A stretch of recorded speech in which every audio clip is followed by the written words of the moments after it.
The thing about evil is that it doesn't always announce itself with thunder and fire. Sometimes it starts with a scratch at the window, a whisper in the dark, a cold spot in a warm room that makes the hair on your neck stand up for reasons you can't quite explain. Reverend James Gunn heard all througher on the night of March 15, 1817, and what he witnessed in the Bell family home that evening would shake his faith to its foundations and force him to confront a question that still haunts theologians and paranormal researchers today. What do you do when you come face to face with something that doesn't exist, something your entire worldview says is impossible, but that you can see and hear and feel with absolute certainty? I've spent 15 years researching the Bell Witch phenomenon, and I can tell you this much: what happened in Robertson County, Tennessee, between 1817 and 1821 was witnessed by dozens of credible people.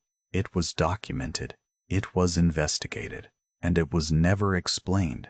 But the night Reverend Gunn came to the Bell home to confront the entity everyone was calling a witch might be the most important encounter in the entire haunting, because it represented something we rarely see in paranormal accounts: a direct confrontation between religious authority and supernatural malevolence, witnessed by multiple people who had everything to lose by lying. This isn't a ghost story. It's a historical account of terror that happened to real people in a real place. And today, evidence suggests that something genuinely inexplicable occurred, something that challenges our understanding of reality itself.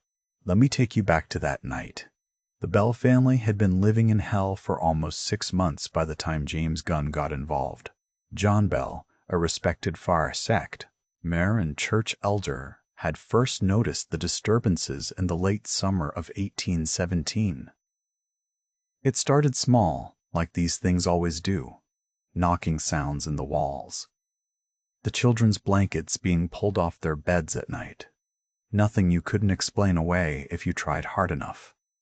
But it didn't stay small. By February of 1817, the entity, whatever it was, had found its voice, and once it could speak, everything changed. The thing talked. It sang hymns in multiple voices simultaneously. It quoted scripture with perfect accuracy and then twisted the words into obscene parodies. It knew things it shouldn't know: private conversations, hidden sins, secrets that hadn't been spoken aloud in years. It could be in multiple rooms at once. It could move objects without touching them, and it had fixated on 2 members of the family with particular viciousness: John Bell himself and his youngest daughter, Betsy. The physical attacks on Betsy were what finally forced John Bell to seek outside help. The girl would be slapped by invisible hands hard enough to leave marks. Her hair would be pulled so violently that witnesses saw her head jerked backward. She'd be stuck with pins that appeared from nowhere. Once, during a church service, her shoes were removed by unseen hands while she sat in the pew, and when she stood to leave, the congregation watched her shoes dance in the aisle by themselves while Betsy stood there mortified. This wasn't happening in secret. This was happening in front of neighbors, friends, and family members, in front of people who had known John Bell for years and had no reason to believe he was orchestrating some elaborate hoax. Think about that for a moment. Think about what it would take to fake the things people reported witnessing. This was 1817. No special effects, no hidden wires, no technology to create illusions. And for what purpose? John Bell was a wealthy, respected man. He had everything to lose and nothing to gain from this kind of attention. The phenomena was destroying his reputation, terrifying his family, and threatening his position in the church. The accounts from this period are consistent across multiple witnesses. They describe the same phenomena in the same ways. They corroborate each other's testimony, and they all express the same underlying terror: the terror of experiencing something that violated their understanding of how the world worked. By March, the word had spread throughout Robertson County and beyond. The Bell home had become a destination for the curious, the skeptical, and the frightened. People came to investigate. Some came to debunk it. Others came seeking explanations that would let them sleep at night. Everyone left disturbed. James Gunn was not a man easily disturbed. At 43 years old, he'd been preaching the gospel in the Tennessee wilderness for 2 decades. He'd seen death, disease, violence, and depravity. He counseled murderers and sat with the dying. He performed enords, exorcisms, on people he believed to be possessed by demons, though in most cases he'd concluded the person was simply ill or disturbed, not supernaturally afflicted. Gunn was a rational man operating within a religious framework. He believed in God and the devil, in angels and demons, but he also, believed that most claims of supernatural activity were either misunderstandings of natural phenomena or outright fabrications. He'd built his reputation on being the voice of reason in a region prone to superstition. When he first heard about the Bell Witch, his initial response was skepticism. The AA accounts seemed too theatrical, too perfectly designed to provoke wonder and fear. He suspected either deliberate fraud or mass hysteria, probably both, feeding off each other in a cycle of delusion. But then people he trusted started coming to him with their own accounts. James Johnson, a deacon in his church, had spent 3 nights at the Bell home and emerged shaken, insisting that he'd witnessed things that couldn't be faked. Bennett Porter, a lawyer known for his skepticism, had gone to the Bell farm, determined to expose the hoax, and had left refusing to discuss what he'd experienced, only that he would never return. The breaking point came when Lucy Bell, John's wife, appeared at Gunn's home on a cold March morning, unannounced and clearly distressed. Lucy was known throughout the community as a woman of uncommon sense and stability. She managed a large household, raised 9 children, and was active in church and community affairs. She wasn't prone to hysterics or flights of fancy, but the woman who stood in James Gunn's doorway that morning looked like she hadn't slept in days. "Reverend Gunn," she said, and her voice shook despite her obvious effort to control it. "I need you to come to our home. I need you to witness what's happening to us. I need anyone who can tell us what this thing is and how to make it stop." Gunn invited her in, offered her tea, and listened to her story. She told him about the escalating attacks on Betsy. The voice that taunted her husband day and night, predicting his death in specific, horrifying detail. She told him about the physical manifestations, objects moving, invisible hands touching people, strange lights that appeared and disappeared without explanation. "I know how this sounds," Lucy said. "I know what people must think.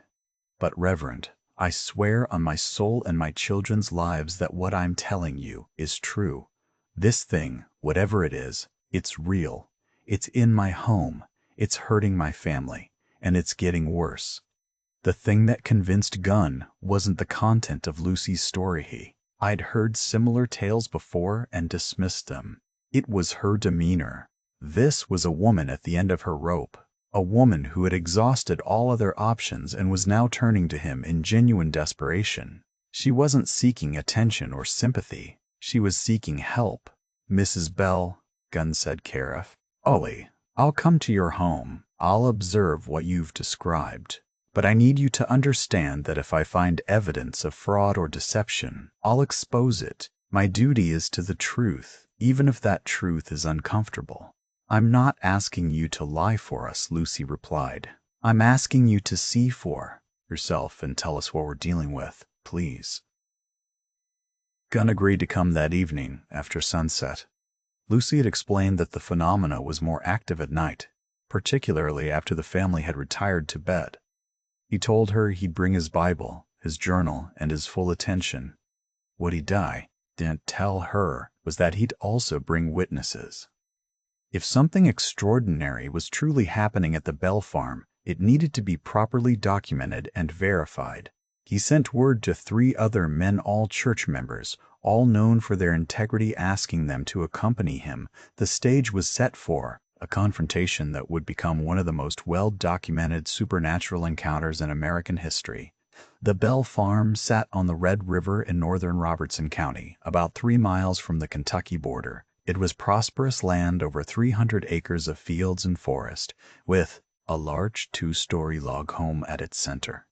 By all appearances, it should have been a place of peace and plenty. But as James Gunn and his 3 companions approached the house that evening, he felt something that made him slow his horse.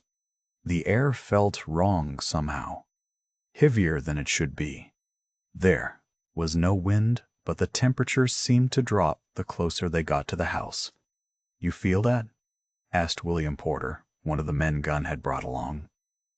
Porter was a blacksmith, a man of practical skills and little imagination. "I feel something," Gunn admitted. "Could be natural. Cold air, settling in the valley." "Could be," Porter said, but he didn't sound convinced. The other 2 men, Frank Miles and Thomas Edmonds, rode in silence, their faces tense. John Bell met them at the door. He looked like he'd aged 10 years in the 6 months since Gunn had last seen him. His face was druff, his eyes sunken. He'd lost weight. When he shook Gunn's hand, the Reverend noticed a tremor in his grip. "Thank you for coming," Bell said. "I know what you must think, what everyone thinks. But I swear to you, we're not fabricating this. We're not delusional. Something is in this house, and it is destroying my family." The Bell home was warm and well lit, furnished with the comfortable possessions of a successful farming family. Lucy Bell and several of the children were gathered in the main room. Betsy, the youngest daughter, sat close to her mother. She was a pretty girl, about 12 years old, with dark hair and intelligent eyes that looked far too haunted for someone her age. Gunn introduced his companions and explained that he brought them to serve as additional witnesses to whatever might occur. John Bell seemed relieved rather than offended. "The more eyes, the better," Bell said. "This thing seems to enjoy an audience." They sat in the main room, and John Bell recounted the history of the haunting, the progression from simple noises to complex phenomena, the emergence of the voice, the escalating attacks on Betsy. Gunn took notes, asking clarifying questions, probing for inconsistencies. He found none. Bell's account matched what Lucy had told him earlier, matched the stories he'd heard from other witnesses. Either the Bell family had coordinated an incredibly detailed and consistent hoax, or something genuinely anomalous was happening. "Has the entity manifested tonight?" Gunn asked. "Not yet," John Bell said, "but it will. It always does. It seems to know when we have visitors. It performs for them." "Performs," Gunn repeated. "An interesting choice of words. I don't know what else to call it," Bell said. "Sometimes I think it's showing off, demonstrating what it can do. Other times—" He trailed off, glancing at Betsy. "Other times what?" "Other times I think it's trying to break us, to push us to some point of total despair. It knows things about us, Reverend, private things, shameful things, and it uses that knowledge like a weapon." Before Gunn could respond, a sound came from upstairs. A dragging noise, like something heavy being pulled across the floor. Everyone in the room froze. "It's starting," Lucy Bell whispered. The temperature in the room dropped so suddenly that Gunn could see his breath. One of his company, Ions, Frank Miles, let out a small gasp and stood up from his chair, looking around wildly. "Do you feel that?" Miles asked. "The cold?" Everyone felt it. The change was too sudden and too localized to be natural. It was as if they'd all been plunged into ice water. The dragging sound came again, louder now, moving from one room to another upstairs. Then footsteps, distinct, heavy footsteps that crossed the ceiling directly above them. "Who else is in this house?" Gunn demanded. "Everyone's in this room," John Bell said. "Every member of the family. Count them yourself." Gunn did. Lucy, Jehu, Owen, and their 9 children, all present and accounted for. His 3 companions. That was everyone. Yet the footsteps continued pacing back and forth upstairs. "I'm going up there," Gunn said, standing. I wouldn't recommend that, John Bell said quietly. Why not? Because it doesn't like to be confronted directly. When people go looking for it, things get worse. I didn't come here to hide in this room, Gunn said. I came to investigate. If there's someone upstairs making these noises, I intend to find them. He lit a candle and started toward the stairs. William Porter and Thiarty. Omis Edmonds followed him, though he could see the fear in their faces. Frank Miles stayed with the Bell family, claiming he needed to guard them, though Gunn suspected he was simply too frightened to investigate. The stairs creaked under their weight. The footsteps above them stopped the moment Go set foot on the first step. Interesting, Gunn murmured.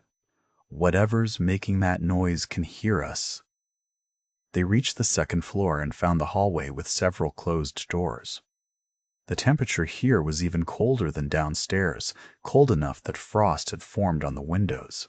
In March, in Tennessee. That's not natural, Porter said, touching the frost with his finger. No, Gunn agreed. It's not. He opened the first door, holding his candle high. It was a bedroom, neatly kept, clearly unoccupied. Nothing out of place. He checked the second room, then the third. All empty. All undisturbed. Yet they'd all heard the footsteps. They'd all heard something moving up here. Maybe it was something on the roof, Edmonds suggested. An animal? That wasn't an animal, Porter said flatly. Those were footsteps, human footsteps. As if in response, a door at the end of the hall slammed shut. They'd been walking toward it, and they'd all seen it standing open. But in the space of a heartbeat, it had closed with enough force to rattle the frame. Gunn felt his pulse quicken, but forced himself to stay calm. He approached the door slowly, hand outstretched to open it. Before his fingers touched the wood, a voice came from the other side. A woman's voice, clear and distinct. "Why don't you come in, Reverend, since you're so curious?" Gunn froze. The voice was unlike anything he'd ever heard. It was feminine, but wrong, somehow too perfect, too controlled. Like someone I met a woman, rather than actually being one, and there was something underneath it, a layer of something else, something angry. "Who are you?" Gunn called through the door. Laughter. Not from one voice, but from several, overlapping and harmonizing in a way that made Gunn's skin crawl. Children. Voices, women's voices, men's voices, all laughing at once. "Open the door and find out," the voice said, "unless you're afraid." Porter grabbed Gunn's arm. "Don't," he whispered. "This isn't right. This isn't natural." "I know it's not natural," Gunn said. "That's why I need to see what's better." In this door. He turned the handle and pushed. The door swung open easily. The room beyond was empty, completely, utterly empty. No furniture, no person, no possible source for the voice they'd all just heard. But it was freezing, colder than any of the other rooms, cold enough that ice had med on the interior walls in crystalline patterns that looked almost deliberate, almost like writing. "This is impossible," Edmund said, his voice shaking. "The temperature can't drop like this, not in a closed room, not without a source. Look at the walls," Porter said, pointing. "Is that, were those words?" Gunn stepped closer, holding his candle up to examine the frost patterns. Porter was right. The ice had formed into shapes that resembled letters, though they were imperfect, flowing. He could make out fragments. Death, suffer, mine. "This is deliberate," Gunn said. "This is being done by an intelligence." The moment he spoke those words, every candle in the house went out simultaneously. They were plunged into absolute darkness, and in that darkness, the voice spoke again. But now, it was all around them, coming from every direction at once. Finally, "The good Reverend understands. Yes, I'm intelligent. Yes, I'm real. And yes, I'm going to destroy John Bell and everyone he loves. Did you come here to stop me, preacher? Do you really think your prayers and your Bible can stand against what I am?" What happened next became the subject of INSA debate and documentation. Multiple witnesses, all credible men with reputations in the community, reported the same sequence of events. Their testimonies were recorded within days of the incident, while memories were fresh, and they aligned on all major details. In the darkness, they felt presences moving around them. Not one presence, but many. They felt what they described as hands touching them. Cold, strong hands that grabbed their arms and shoulders. They heard breathing that wasn't their own. They heard footsteps, laughter, whispers in languages they didn't understand. Gunn tried to pray. He opened his mouth to recite the Lord's Prayer and found that he couldn't speak. His voice simply wouldn't come. It was as if something had reached down his throat and stolen the words before they could form. Porter screamed. In his testimony later, he said that something had wrapped Aru and his neck and begun to choke him. The others heard him struggling, heard him gasping for air, but in the darkness they couldn't see what was attacking him. Edmonds broke first. He ran for the stairs, stumbling and falling in the dark, desperate to get out of the house. They heard him crashing down, and the steps, heard him slam into walls, heard him screaming for help. Gunn stood his ground, though every instinct told him to run. He pulled out his Bible, and though he couldn't speak, he held it in front of him like a shield. It was a symbolic gesture, a way of declaring his faith in the face of whatever this was. The entity, the witch, the demon, whatever it was, laughed at him. "Your book has no power here, preacher. This is my domain now. These people belong to me, and there's nothing you or your God can do about it." Then the candles relit themselves, all at once, spontaneously, with no apparent source of ignition. The room was suddenly bright again, and Gunn could see that they were alone. No mysterious hands, no unseen presences. Just him, Porter, and the empty room. But Porter was on his knees, tears streaming down his face, red marks on his throat that looked like finger pry. In. Bruises were already forming. "We need to get out of here," Porter gasped. "Please, Reverend, we need to leave." Gunn wanted to argue. He wanted to stay and confront this thing, to demand answers, to establish some kind of understanding of what they were dealing with. But one look at Porter's face told him they'd reached the limit of what they could endure tonight. They made their way downstairs carefully, supporting each other. Edmonds was in the main room with the Bell family, white-faced and shaking. Miles looked little better. "We heard screaming," John Bell said. "What happened? You? P there." Gunn didn't answer immediately. He was trying to process what he'd experienced, trying to fit it into his understanding of the world, and finding that it wouldn't fit.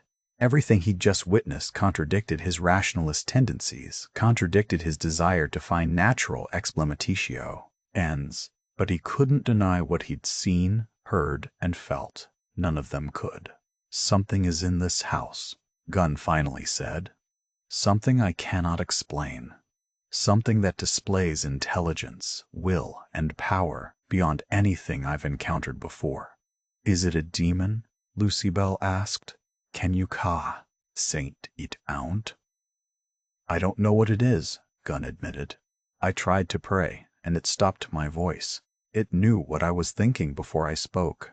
It touched us, affected the physical environment, communicated in clear language. But it has no body, no visible form. Can you help us?" John Bell's voice was pleading. Gunn looked at the family, the exhausted parents, the terrified children, young Betsy with her haunted eyes, and felt a wave of pity and frustration. These people were suffering, and he had no solution to offer them. "I can try," he said, "but I need to be honest with you. I don't know if anything I do will help. This entity, whatever it is, seems to have capabilities far beyond those described in scripture or theological texts. It's not behaving like the demons we read about. It's more sophisticated, more targeted, more personal in its torment." As if to punctuate his words, a sound came from the kitchen, glass shattering. They rushed in to find that every dish in the cupboard had been thrown to the floor and smashed. The destruction was total and had happened in seconds. And through the broken glass, a voice spoke, the same feminine voice from upstairs. but now tinged with amusement. Did you think your presence would frighten me, Reverend? I've been waiting for you. I wanted you to see what I can do. I wanted you to understand that your faith is meaningless here. Tell the others. Tell everyone in Robertson County. Tell them that the Bell Witch is real and she cannot be stopped. James Gunn returned to the Bell Farm 4 more times over the next 2 weeks, each time bringing different witnesses, each time attempting different approaches to understand or neutralize the entity. The accounts of these visits provide fascinating insight into how a ratio, now educated man tried to apply reason and faith to something that defied both. On his second visit, Gunn brought another minister, Reverend Sugg Ford, and together they attempted a formal exorcism based on Catholic rituals modified for their Baptist beliefs. Neither of them was Catholic, but Gunn had studied their practices and thought the formalized approach might be more effective than simple prayer. The entity mocked them throughout the ritual. It quoted their own sermons back to them, word for word, including sermons they'd given years ago. It pointed out theological contradictions in their arguments. At one point, it recited the exorcism prayer along with them, in perfect Latin, and then laughed when they faltered. "You're reading from books written by men who never encountered anything like me," the voice said. "Your rituals are designed for weak, stupid demons who can be intimidated by holy water and crosses. I am not weak, I am not stupid, and I am not a demon." "Then what are you?" Gunn demanded. "I am Kate," the voice said. It was the first time the entity had identified itself. "I am Kate Batts' witch, and I am here to kill John Bell." Kate Batts was a local Woma, and who'd had a property dispute with John Bell years earlier.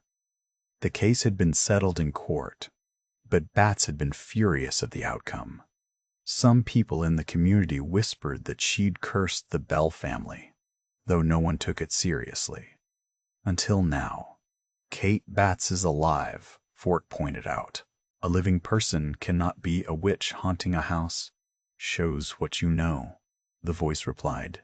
"I'm not Kate Batts. I'm her witch. I'm the part of her that wants revenge, the part she sent to destroy the man who wronged her. I have my own existence, my own will, and I will not rest until John Bell L is dead." On his third visit, Gunn tried a different approach. Instead of confrontation, he attempted communication and negotiation. He asked the entity questions about its nature, its origins, its goals. Sometimes it answered. Sometimes it lied. Sometimes it told truths that Gunn wished he hadn't. T heard.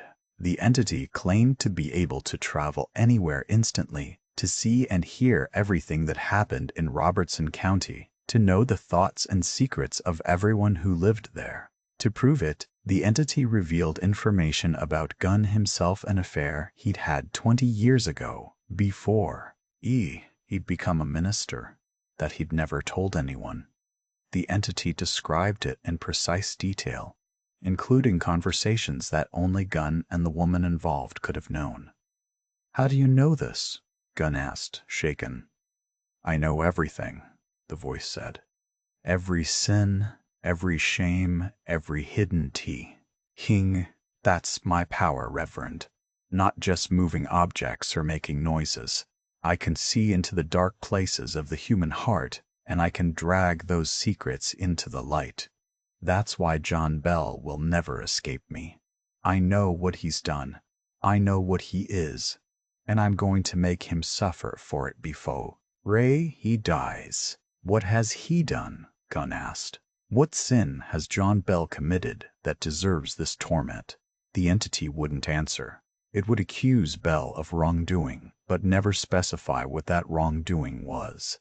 This became a pattern: grand accusations without details, threats without clear justification. Some researchers have interpreted this as evidence that the entity was fundamentally dishonest, a liar using vague accusations to justify its cruelty. Others have suggested that John Bell did commit some serious sin, perhaps related to how he acquired his land or some hidden crime in his past that the entity knew but chose not to reveal publicly. Gunn pressed on this point repeatedly. If the entity was truly a force of justice or revenge, why not clearly state Belle's crime? Why torment the entire family, including innocent children, for the sins of the father? The entity's response was chilling. I don't need to justify myself to you, preacher. I don't answer to human morality or your petty concepts of justice. I am what I am, and I do what I please. The only reason I'm talking to you at all is because I enjoy it. I enjoy watching you try to understand me with your limited human mind. I enjoy seeing your faith crumble when you realize your God isn't going to save these people. The fourth visit, Gunn was exhausted and frustrated. Nothing he tried had any effect on the entity. Prayer didn't work. Exorcism didn't work. Negotiation led nowhere. The phenomena co-9 unabated, and Betsy Belle's physical suffering was getting worse. On this visit, Gunn witnessed the most disturbing attack yet. The family was gathered in the main room, and Betsy was reading aloud from the Bible at her mother's request. Suddenly, she screamed and dropped the book. Her face, contorted in pain, and red welts appeared on her cheeks as if she'd been slapped. But there was no one near her. No possible natural explanation for the marks. Then her hair was pulled so violently that her head snapped back and she fell from her chair. Gunn rushed to help her, but an invisible foe. Race pushed him away so hard that he crashed into the wall. Don't touch her, the voice said. She's mine. They're all mine. Betsy was screaming, begging for it to stop. Her mother tried to reach her but was similarly pushed away. They could only watch as the girl was tormented by something they couldn't see or fight. This went on for nearly 5 minutes. 5 minutes that felt like hours. When it finally stopped, Betsy lay curled on the floor, sobbing. Her face was covered in red marks. Her scalp was bleeding where her hair had been torn out. Gunn knelt beside her, and this time the entity. You allowed it. He held the girl while she cried, and he felt something break inside himself. This wasn't about understanding anymore. This wasn't about investigation or documentation. This was about a child's suffering and his complete inability to protect her. Why? He asked, looking up at the imp. Yea, why torture a child? What possible purpose does this serve? Because I can, the voice replied. Because it amuses me. Because her pain is delicious. Do you understand yet, Reverend? There's no grand purpose here, no divine plan, no justice. I hurt her because I want to, and there's nothing you can do to stop me. That was the moment, Gunn later wrote in his journal, when he understood the true nature of what they were facing. This wasn't a demon in the biblical sense. Demons were fallen angels with their own twisted logic, their own hierarchy and rules. This was something else, something that seemed to exist purely for the purpose of causing suffering. It was, in the most literal sense, evil incarnate. Gunn's fifth and final visit to the Bell farm occurred on a warm April evening. He came alone this time, without witnesses or companions.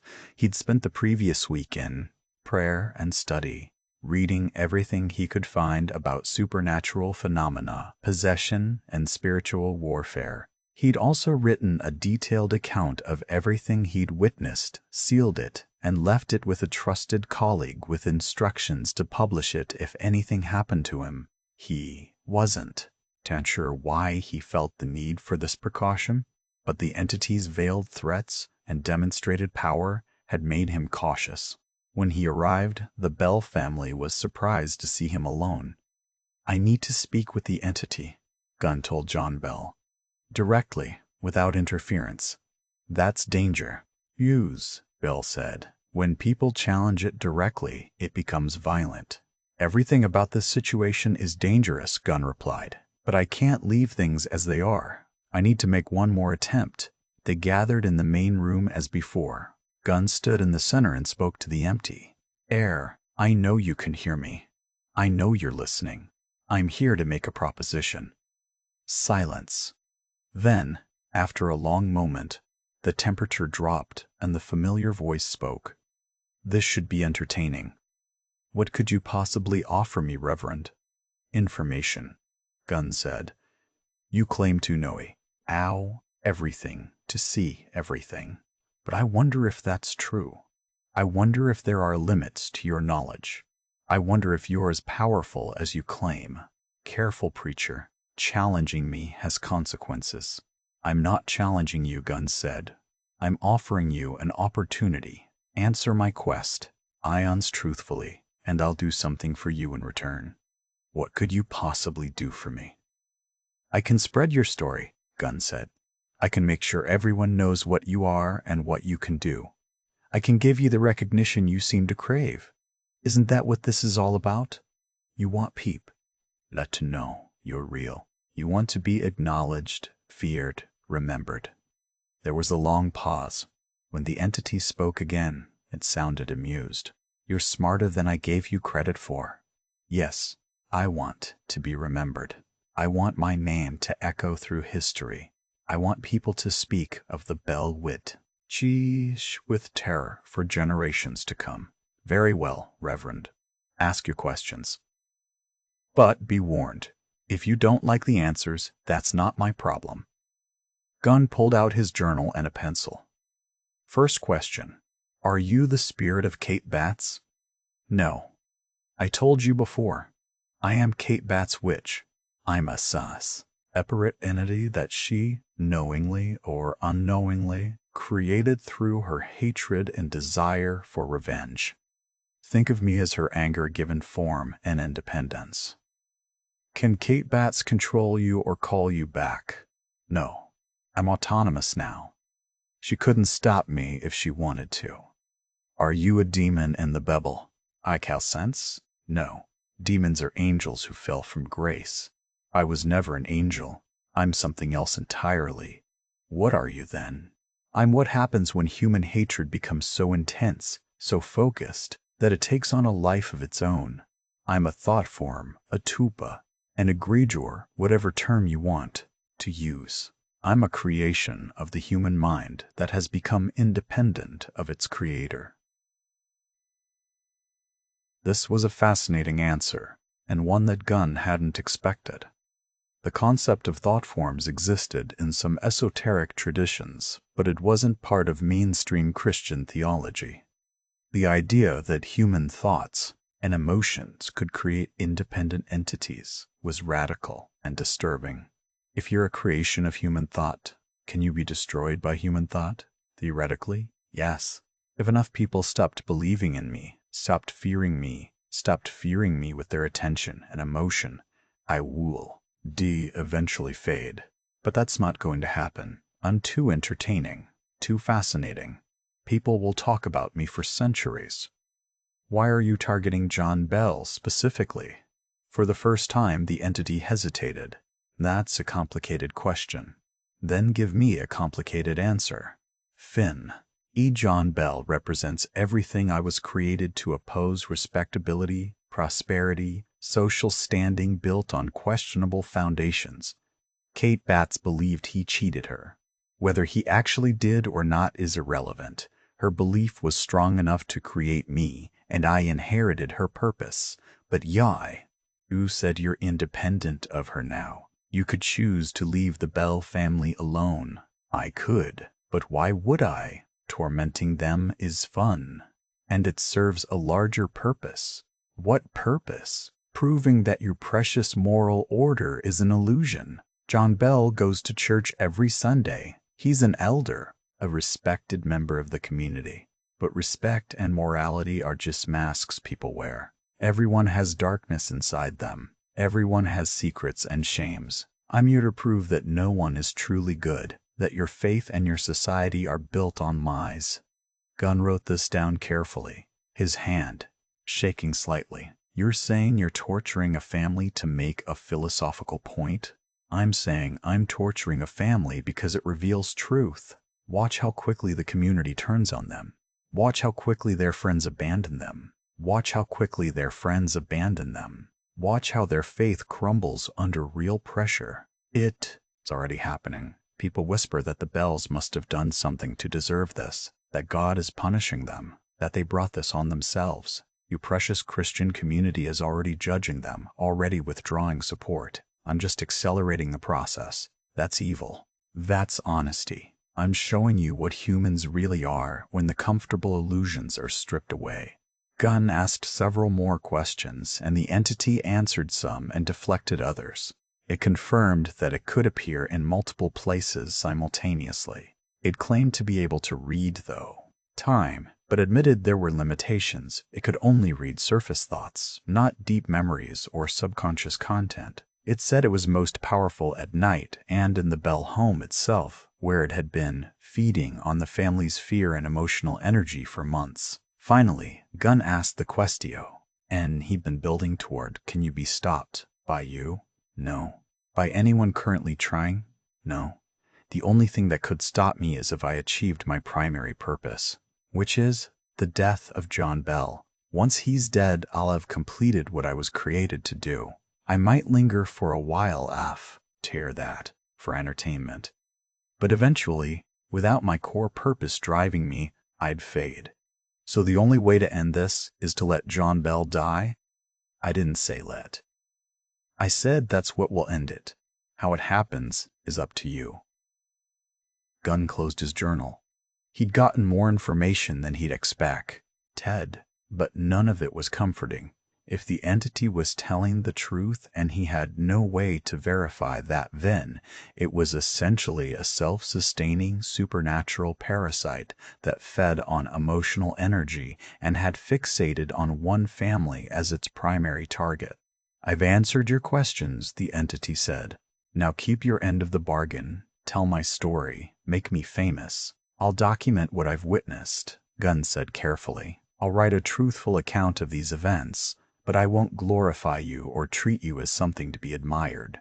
I don't need admiration. Fear is enough. Write your aku, Nithi, Reverend. Tell everyone what you've seen. Tell them that the Bell Witch is real and that I cannot be stopped. That's all I ask. Gunn left the Bell farm that night knowing he'd failed. He hadn't found a way to help the family. He hadn't discovered any weakness he could exploit. All he'd done was gather information about something that shouldn't exist but clearly did. Over the next several months, he watched from a distance as the Bell Witch phenomena continued to escalate. He heard reports of increasingly violent attacks on Betsy. He heard that John Bell's health was deteriorating rapidly. Why? That he was having seizures and mysterious illnesses that no doctor could diagnose. And he kept his promise. He wrote everything down. He documented every visit, every phenomenon, every conversation. His account became one of the primary sources for what we know about the Bell Witch haunting. The climax of the Bell Witch haunting came in December 1820, almost exactly 3 years after it began. John Bell had been ill for months, his condition worsening despite medical treatment. On the morning of December 20, Lucy Bell found her husband unconscious in his bed, unresponsive but breath-inge. The family called for doctors who could find no obvious cause for his condition. As they gathered around his bedside wondering if he would wake, they noticed something odd on his nightstand, a small vial filled with dark liquid that no one recognized. John Bell Jr., the eldest son, picked up the vial. "What is this?" he asked. "It wasn't here last night." Before anyone could answer, the witch's voice filled the room. "I gave him that. A special medicine of my own making. I made sure old Jack got a good dose of it last night while he slept." "What is it?" Lucy demanded. "What have you done to him?" "Something to help him along to his death," the voice said cheerfully. "He's been taking too long to die on his own. I got impatient." John Bell Jr. immediately called for the doctor to examine the liquid. To test it, they gave a drop to the family cat. The animal went into convulsions, and died within minutes. Poison. The witch had somehow poisoned John Bell. The family was horrified. They'd lived with this entity for 3 years, endured its torments, its violence, its psychological torture. But this was different. This was murder. Premeditated and calculated. "Why?" Lucy Bell asked, tears streaming down her face. "Why do this? If you wanted him dead, Why not just kill him yourself? Why poison? Because this way is more satisfying, the voice said. This way is more satisfying, the voice said. This way, there's a choice involved. You could try to save him. You could force an antidote down his throat. Pump his stomach. Do whatever you think might help. But you won't.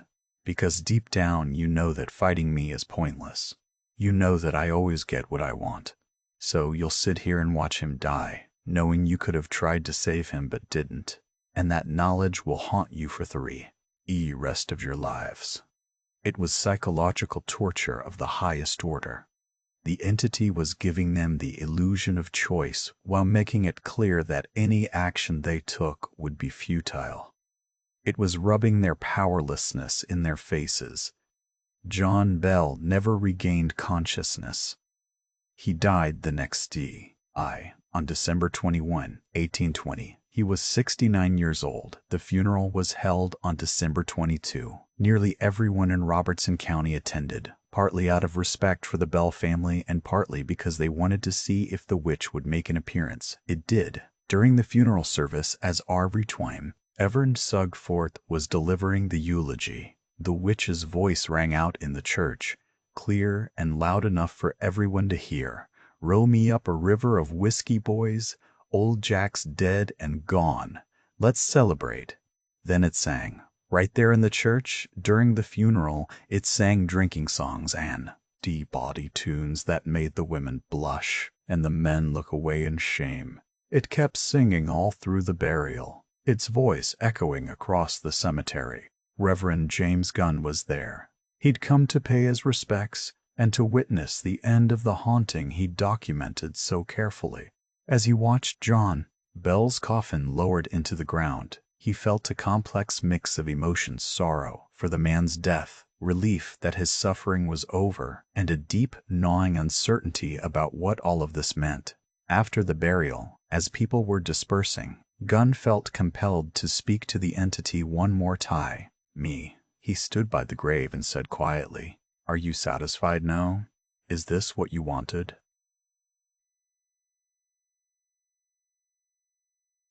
The voice replied, but only he could hear it this time. "Yes and no. I got what I was created for. John Bell is dead. But I've enjoyed my time here so much that I'm not quite ready to leave. I think I'll stay a while longer. There are still people in this community who need to be taught lessons about humility and truth. Will you continue to torment the Bell family? The ones who are left? No. My business with them is finished. Well, except for Betsy. I've grown fond of her in my own way.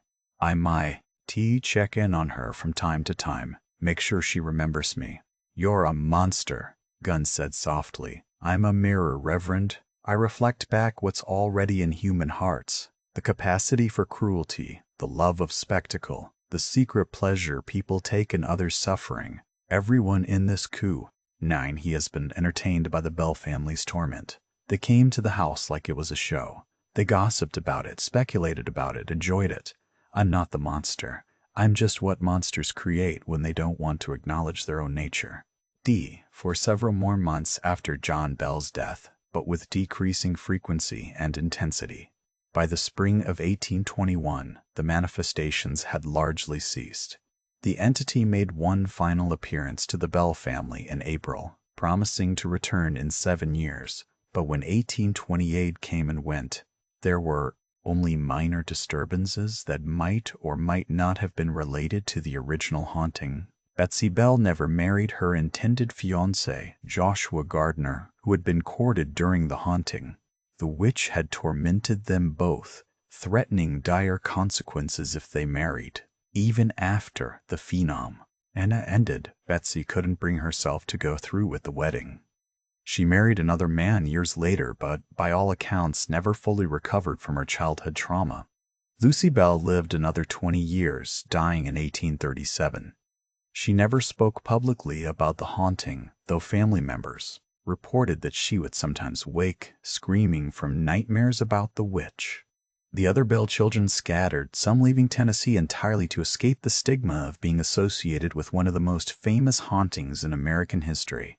Reverend James Gunn continued his ministry for other 15 years, but those who knew him said he was changed by his experiences at the Bell Farm. He became more cautious in his theological certainties, more willing to acknowledge the limits of human understanding. His account of the Bell Witch, circulated in handwritten copies, became one of tight, the most detailed contemporary sources on the haunting. In his final entry about the Bell Witch, written in 1828, Gunn reflected on what the experience had taught him. I went to the Bell Farm believing that faith and reason could explain any phenomenon, that the supernatural either didn't exist or followed predictable rules that could be understood and controlled. I left knowing that the universe is stranger and more terrible than our philosophies allow for. The Bell Witch was real. I stake my reputation and my soul on that statement. It was not fraud. It was not mass hysteria. It was not natural phenomena misinterpreted. It was an intelligent, willful entity that displayed capabilities beyond anything in our understanding of the world. But what disturbs me most even now, 7 years later, is not what the witch was, but what it revealed about us. It was right when it said it was a mirror. We are fascinated by the suffering of others. We are drawn to spectacle and horror. We claim to value faith and community, but when one of our own is afflicted, we judge rather than help. We whisper that they must have deserved it somehow. The Bell family did nothing to deserve what happened. Ned to them. John Bell was not a perfect man, but he was no worse than any of us. His sin, if he had one, was being chosen, being selected as the target for something that wanted to prove a point about the nature of evil and the fragility of our civilized pretenses. I don't know what created the B.L. Witch. I don't know if it was truly a thought form born of Kate Betts' hatred or something else entirely. But I know this, it succeeded in its goal. It shook my faith to its foundations.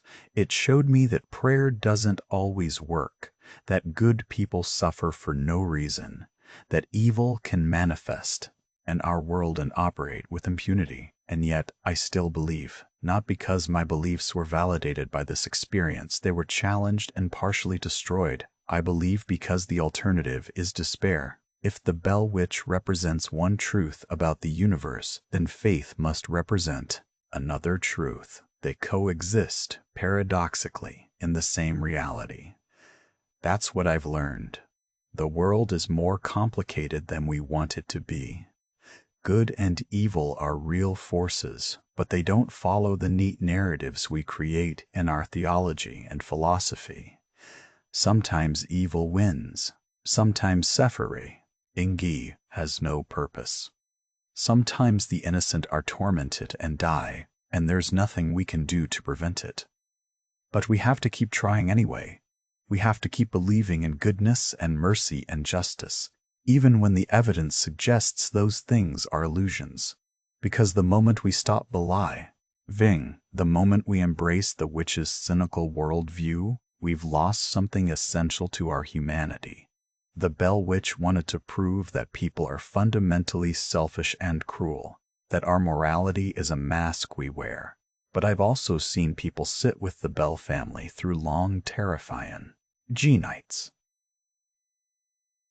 I've seen neighbors bring food even when they were frightened. I've seen Lucy Bell maintain her dignity and faith despite unimaginable trials. So yes, the witch was right about some things, but it was wrong about others, and that's what I hold on to. The Bell Witch haunting remains one of the best documented paranormal cases in American history. Unlike most ghost stories, which rely on second-hand accounts and fuzzy details, the Bell Witch was witnessed by dozens of credible people who recorded their experiences in writing. We have legal documents, personal letters, journaling, tries, and newspaper accounts from the period. The phenomena occurred in a specific place and time, Robertson County, Tennessee, from 1817 to 1821. The primary victims were real people with documented lives. John Bell, 1750 to 1820, Lucy Bell, 1717-017 837, and their children, including Betsy Bell, 1 Hedade, 6 1888, Multiple ministers, doctors, lawyers, and ordinary citizens reported experiencing the same inexplicable phenomena. Disembodied voices, physical assaults on Betsy Bell, objects moving without apparent cause, temperature changes, and an entity that could appear in multiple locations simultaneously and demonstrate knowledge it shouldn't possess. Even Andrew Jackson, who would later become president, allegedly visited the Bell farm to investigate the haunting and left disturbed by what he witnessed, though the documentation of his visit is less solid than other aspects of the case. So, what do we make of all this? How do we explain something that has such strong historical evidence but seems to violate everything we know about how the world works? There are several competing theories. Asterisk the fraud theory. There are several competing theories. Asterisk the fraud theory. Some skeptics argue that the Bell family, or some subset of them, orchestrated an elaborate hoax. Perhaps John Bell was involved in some shameful activity and created the haunting as a distraction. Perhaps Betsy, at 12 years old, developed the ability to throw her voice and manipulate objects as a way of getting attention. The problem with this theory is the sheer number of witnesses and the consistency of their accounts. We're not talking about one or two people being fooled. We're talking about dozens of educated, skeptical observers who examined the phenomena from every angle and came away convinced it was genuine. We're talking about manifestations that, would require technology that didn't exist in 1817. Could a 12-year-old girl really fool multiple ministers, doctors, and professional skeptics for 3 years? Could she create physical effects, objects moving, temperature changes, voices in multiple locations simultaneously using only 19th century technology? It strains credulity. Asterisk the hysteria theory. Another explanation is mass hysteria or collective delusion. Perhaps the initial phenomena were relatively minor, but the community's belief in the supernatural amplified and distorted them until people were experiencing things that were not really there. This theory has some merit. We know that social contagion is real, that beliefs can spread through communities and affect how people perceive events. But again, the specific details of the Bell Witch case are hard to explain this way. Multiple independent witnesses reported the physical effects. Bruises on Betsy's skin were documented by doctors. The entity demonstrated specific, knowledge-like details of Reverend Gunn's past that couldn't have been common knowledge. Mass hysteria typically affects perception and interpretation, not objective physical reality. It doesn't create bruises or move objects. Asterisk the poltergeist theory. Some paranormal researchers categorize the Bell Witch as a poltergeist case rather than a traditional haunting. Poltergeists are phenomena that seem to center on a specific person, usually a child or adolescent, and involve physical disturbances. There's a psychological theory that poltergeists are actually manifestations of repressed trauma or stress, that the central figure is unconsciously causing the phenomena through some kind of psychic energy we don't yet understand. This would fit Betsy Bell as the focus of the haunting. Perhaps she was being abused or traumatized in some way, and her subconscious mind was creating the phenomena as a defense mechanism or a call for help. The entity's fixation on her, its claim to have power over her, could be interpreted as her own psychological state manifesting externally. The problem with this theory is that it requires us to accept that human minds can affect physical reality in ways that violate known physics, moving objects, creating voices, generating extreme cold. That's almost as supernatural as the entity itself. Asterisk the thought form theory. This is the explanation the entity itself offered to Reverend Gunn that it was a creation of human thought, specifically Kate Bat's hatred and desire for revenge, that had taken on independent existence. This theory draws on concepts from Tibetan Buddhism, tulpas, and Western occultism, egregores, servitors. The idea that both thought and emotion can create autonomous entities. It's not part of mainstream science, but it's an old idea that appears in many cultures. If true, it would suggest that consciousness is far more powerful and mysterious than we currently understand, that our thoughts and emotions can airily reshape reality under certain conditions. Asterisk, the supernatural entity theory. The straightforward interpretation is that the Bell Witch was exactly what it appeared to be, a non-human intelligence of unknown origin with the ability to affect physical reality and interact with humans. This doesn't explain what the entity was or where it came from, but it takes the witnesses at their word. Something intelligent and malevolent targeted the Bell family for reasons we may never fully understand. It had capabilities that seemed supernatural because they were supernatural. They operated according to rules and principles we don't yet comprehend. This is the explanation that most people who study the case seriously tend toward, even if they can't explain the mechanism. The evidence is simply too consistent and too well documented to dismiss, and no natural explanation adequately accounts for all the reported phenomena. What makes the Bell Witch case particularly significant is what it reveals about how humans cope with the inexplicable. The people of Robertson County in 1817 didn't have the concept of mass hysteria or confirmation bias or any of our modern frameworks for missing uncomfortable claims. They were religious people who believed in God and the devil, in good and evil as real forces. But even within that framework, the Bell Witch was disturbing because it didn't behave the way evil was supposed to behave according to their theology. Demons could be cast out through prayer and faith. The Bell Witch couldn't. Demons served Satan and opposed God. The Bell Witch seemed to have its own agenda, unconnected to any cosmic struggle between good and evil. This created a theological crisis for people like James Gunn.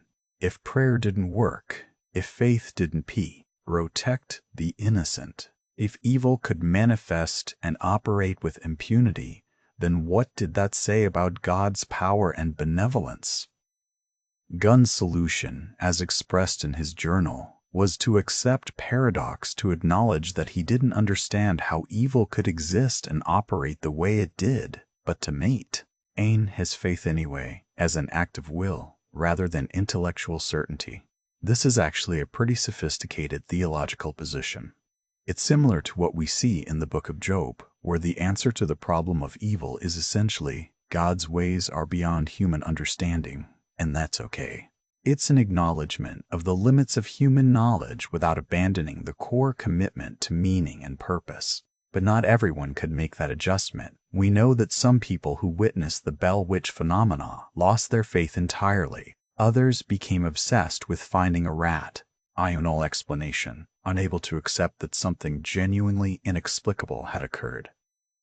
The Bell family themselves seemed to just want it to be over. They didn't seek fame or attention. They didn't monetize their experiences or seek followers. They just wanted their lives back.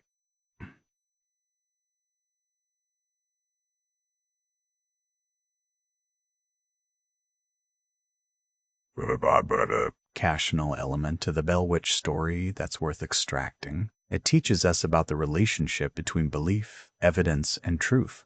We live in an age where we're constantly told to be skeptical, to demand evidence, to not believe anything without proof. That's generally good advice. But the Bell Witch case shows us the limits of that approach. Here we have a phenomenon with abundant evidence, multiple credible witnesses, consistent accounts, documented effects.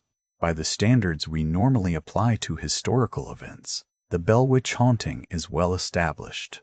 We have better evidence for it than we do for many accepted historical events, but we don't believe it because it contradicts our understanding of how the world works. We've decided in advance that such things are impossible, so no amount of evidence can convince us otherwise.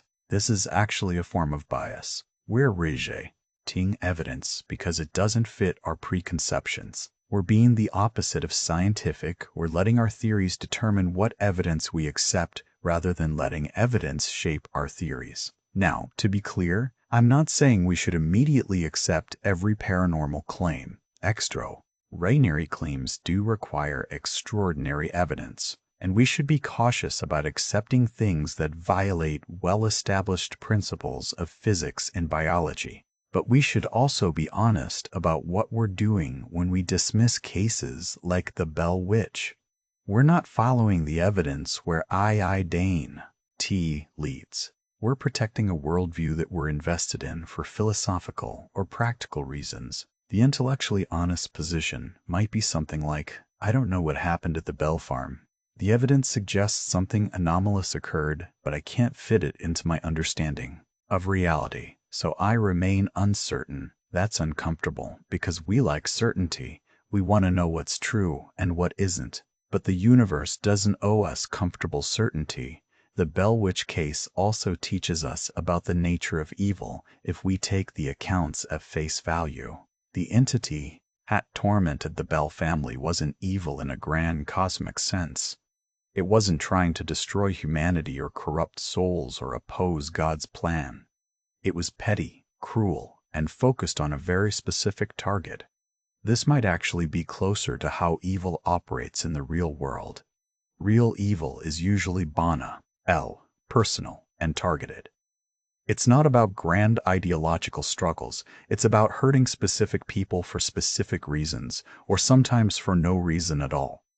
The witches claimed that it was a mirror, reflecting back human cruelty and delight in others' suffering, is worth considering. The people who visited the Bell farm to witness the phenomena were, in a sense, participating in the family's torment. They were treating real suffering as entertainment. We do this all the time in modern culture. We watch reality TV shows designed to humiliate people. We consume true crime content that treats real murders as entertainment. We scroll through social media watching people's lives fall apart in real time. The Bell Witch was ahead of its time in understanding that people are drawn to spectacle, even spectacle built on suffering. It used that understanding to ensure its own immortality by being so theatrical, so performative. It guaranteed that people would talk about it for generations. And here we are over 200 years later, still talking about it. The witch won. Let me offer my personal opinion, developed over 15 years of researching this case. I think something genuinely anomalous happened at the Bell farm. I don't know what it was, whether it was a supernatural entity, some kind of unknown natural phenomenon, a manifestation of collective psychological forces, or something else entirely. But I don't think it was fraud, and I don't think it was simple hysteria. The evidence is too strong, too consistent, too well documented across too many independent witnesses. I think the Bell family suffered terribly, and that their suffering was real and observable. I think Reverend Gunn and the other witnesses genuinely experienced things they couldn't explain. I think John Bell's death, whether directly caused by the entity or not, was the tragic culmination of years of psychological and possibly physical torment. What disturbs me most about the case is not the supernatural elements but the human elements. The way the community, despite initial support, gradually withdrew from the Bell family. The way people treated the haunting as entertainment. The way some people blamed the victims, suggesting they must have done something to deserve their fate. That pattern repeats throughout history. When people encounter something they can't explain or control, they often turn on the victims rather than acknowledge their own powerlessness. It's a defense mechanism. If we can believe the victims did something wrong, then we can believe we're safe because we won't make the same mistake. But the Bell family didn't do anything wrong, at least not anything that would justify 3 years of supernatural terrorism. They were just people living their lives who became the target of something malevolent for reasons that may never be fully understood. If there's a lesson in the Bell Witch case, it's this. The world is stranger and more complex than our philosophies and theologies allow for. There are things we don't understand, phenomena we can't explain, experiences that don't fit into our neat categories of real and unreal, natural and supernatural. We can respond to that uncertainty with fear and denial, insisting that anything we can't explain must be false. Or we can respond with humility and curiosity, acknowledging that there's much we don't know while continuing to investigate and question.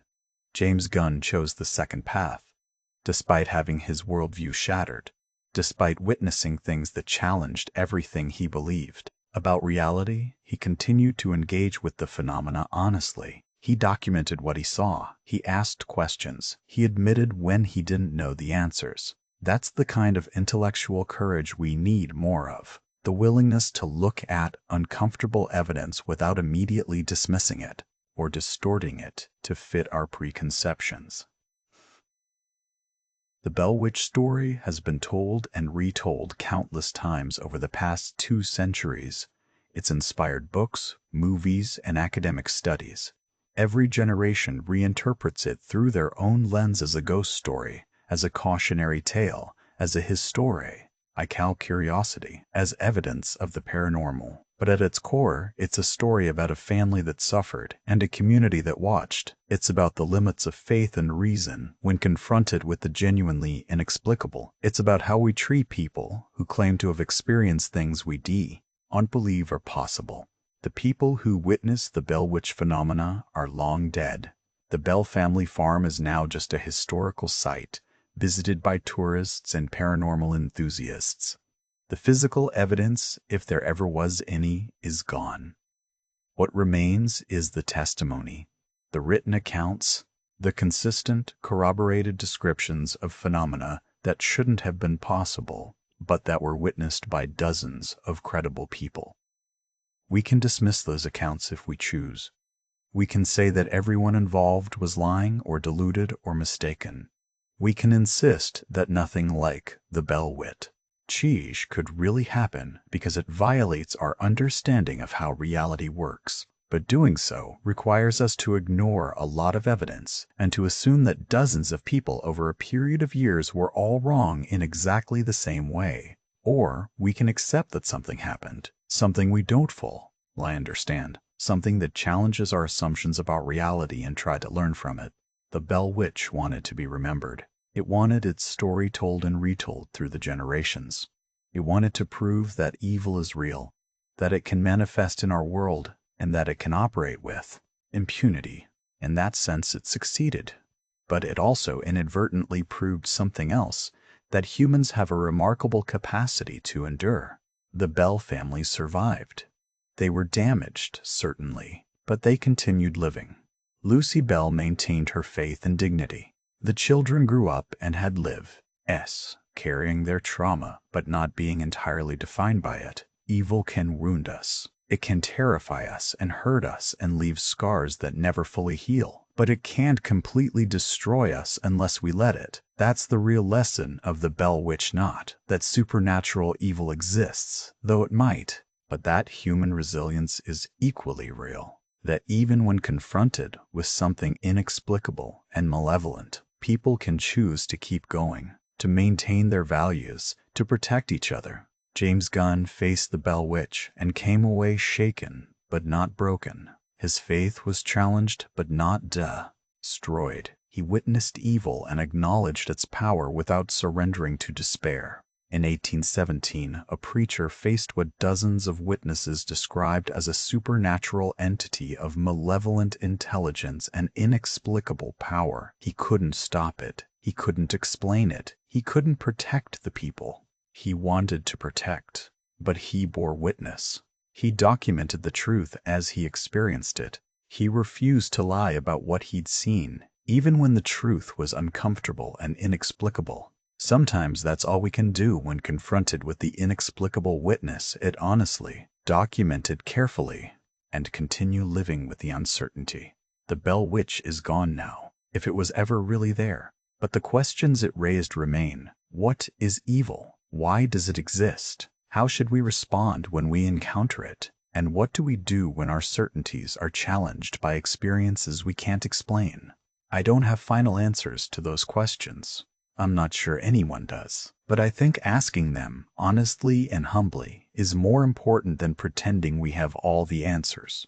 The people of Robertson County, Tennessee, in 1817 encountered something that defied explanation. They responded with a mix of curiosity, fear, faith, and courage. Some rose to the occasion. Others failed. All were changed by the experience. Their story, preserved in the careful documentation of people like James Gunn, challenges us to examine our own certainties and consider what we would do if confronted with some thing that violated everything we thought we knew about reality. That challenge is the real legacy of the Bell Witch, not proof of the supernatural, but an invitation to intellectual humility and emotional courage in the face of mystery. And in a world that often demands certainty and punishes that might be exactly what we need to remember.